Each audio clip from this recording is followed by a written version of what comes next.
Hey, welcome to the Ultimate Aim Guide. I'm FallenChills today, bringing you another video. Real quick, I'd really appreciate it if you could hit that subscribe button. 98.5% of my viewers are actually not subscribed, so it'd really do me a lot if you could go ahead and press that button. Anyways, let's get right into this. Today's video is going to be broken down into 4 parts: sensitivity, movement, recoil, and crosshair placement. I really do hope you enjoy, and let's get right into it. To start off, let's look at DPI. Dots per inch is how your mouse measures distance, and having the correct DPI is important to having good aim. There are 4 main DPI values that you should use: 400, 800, 1200, and 1600. Having a lower DPI is important to having good, consistent aim. Think about it like this: if you're having an off day and your aim is just a little bit off, the error that's going to show up in your game if your DPI is 800 is half as much as having a 1600 DPI. Once you have chosen your DPI, you're going to want to choose your in-game sense. You want to find the sense that feels right for you. You also want to compute your eDPI, which is your DPI times your in-game sensitivity. The range for the best players right now is between 250 and 450. This is not a hard limit though, so if you're a little above or below, it's completely okay. So pick something in that range and start practicing in the gun range. If you flick too far on targets, dial the in-game sense back. If you flick short on targets, dial it up.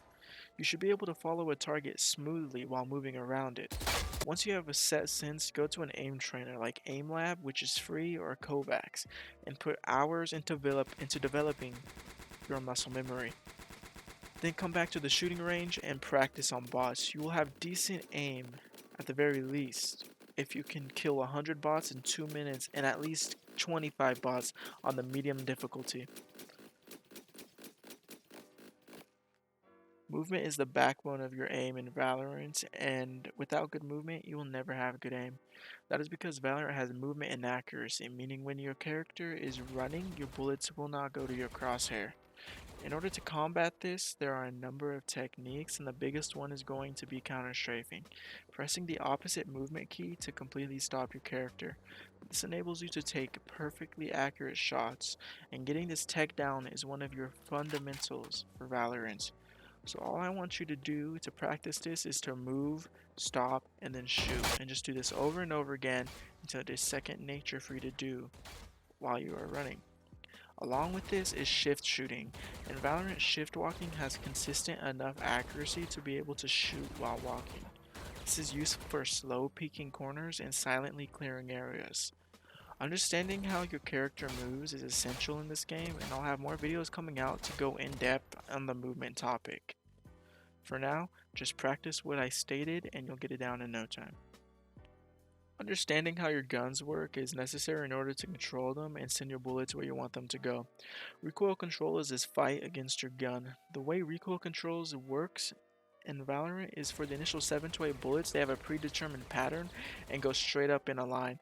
From there, the gun will randomly swing left to right, and the way to combat this is to do the opposite.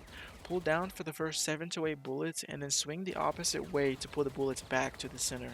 The gun has a tail on the model where a second before the spray swings, the gun will sway in that direction. Practice controlling your spray for the common guns like Phantom, Vandom, Spectre, and Bulldog. However, spraying and recoil control are not the only way to win gunfights, and in fact, beyond 20 meters shouldn't be used at all. That's where the 2 other types of firing come in: bursting and tapping. Unfortunately, tapping isn't very strong in the current build, so it should really only be used for extreme distances. However, bursting should be winning the majority of your gunfights beyond 20 meters. Bursting is firing a small amount of bullets and then stopping to allow the recoil to reset. This is more effective than spraying at long range because the recoil is easier to control at the beginning of the spray than anywhere else. And that is how you should be controlling your guns. Alright, time for the final part of this video. If you have watched this far, thank you very much. I really appreciate it. If these things have made sense to you, if they're helping you, please leave a like. And now we are going to talk about the most important fundamental that there possibly could be in an FPS besides like game sense, and that is crosshair placement. Crosshair placement is so crucial to success, it trounces the other fundamentals almost, because with good crosshair placement, you don't even necessarily need to have super amazing aim if your crosshair is already where it needs to be 50%, 90% of the time, because crosshair placement is the whole idea about having your crosshair where it needs to be so that you can shoot with no or minimal adjustment and be able to get a kill. You get the kill faster. Now let's break this down and try to make it easier to understand, right? A lot of players who are new or possibly just don't have good fundamentals will walk around with their crosshair on the ground, navigating the world like this.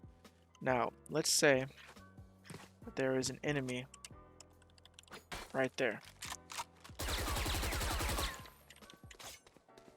So, our player, who does not have good crosshair placement, is walking. They see the enemy, and now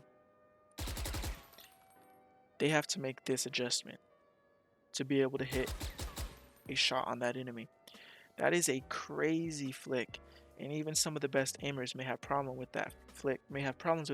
If you translate it to that length. If they had good crosshair placement, if they were aiming here, there's an enemy there. That's the equivalent of hitting that kind of flick perfectly. That's a hard flick, and the problem is you never had to make that flick, right?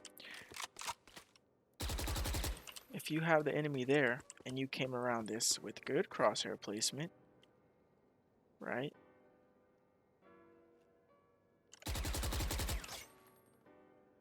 I had to make almost no adjustment for that, and I killed him super fast. And another thing is, I never exposed myself to him until I had reached that point where I would have seen him. That's the difference between this, right? That's good crosshair placement and that's good movement.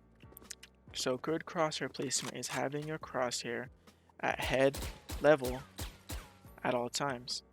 That way, if we look at this from holding an angle, instead of holding the angle like this, someone peeks, flick up to hit the shot, I'm holding this angle at head level already. My crosshair is a few millimeters off the wall, off the corner, to account for my reaction time. They peek and stop to try to shoot me. My crosshair is already where he is. I shoot and he's dead. That's good crosshair placement. And that's how you want to be navigating your world with your crosshair at head height. Now let's look at it while moving, right? This is another key part of crosshair placement, and that is sticking your crosshair to where enemies can be.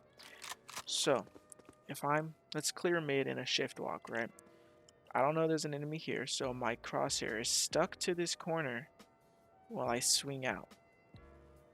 And since it's stuck at that corner, if he's sitting in that cubby, I swing, I see him, I shoot. But wait, he's not there. Well, I clear this corner, so we switch my crosshair to this corner, keeping it at head level.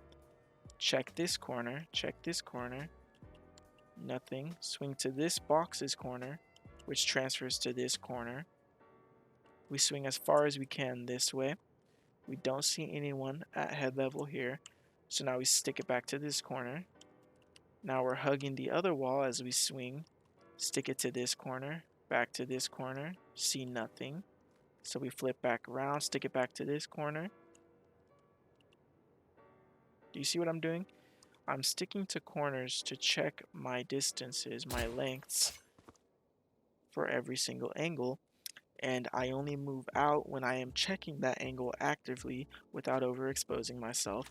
And with my crosshair constantly on the angle, it is always at head level, and it is always where they are going to appear the second I see them, because as I come across the corner, my crosshair goes with it. And that is basically the essence of crosshair placement. You're going to want to consciously do this in all of your games. You might even want to walk around the maps just going like this, just to get this into second nature, because good crosshair placement wins you every single fight that you are going to have in Valorant. And that is everything. I really truly hope that this is going to help you guys. If you not notice, I gave you guys an exercise to do for every single part of this video, and I'm just going to list it off real quick. I told you to practice your counter strafe, move, stop, shoot, head, told you to go to an aim trainer and train your new sensitivity. I told you to practice recoil for the most common guns and to practice your crosshair placement on all the maps inside of, custom game, maybe even just a shooting range. And the whole point of this is to take all of this and make it become second nature, because this is the fundamentals. This is stuff that you don't even need to think about and should just be part of what you are doing every single time you take an engagement. And if you do this enough and if you train this enough, you are going to destroy. It's going to make you a much better player, especially people who are just coming into this type of game. Anyways, I hope you guys enjoyed the video. I hope it did everything I hoped it was going to do. If it helped you, subscribe, like, and I will see you guys with my next video.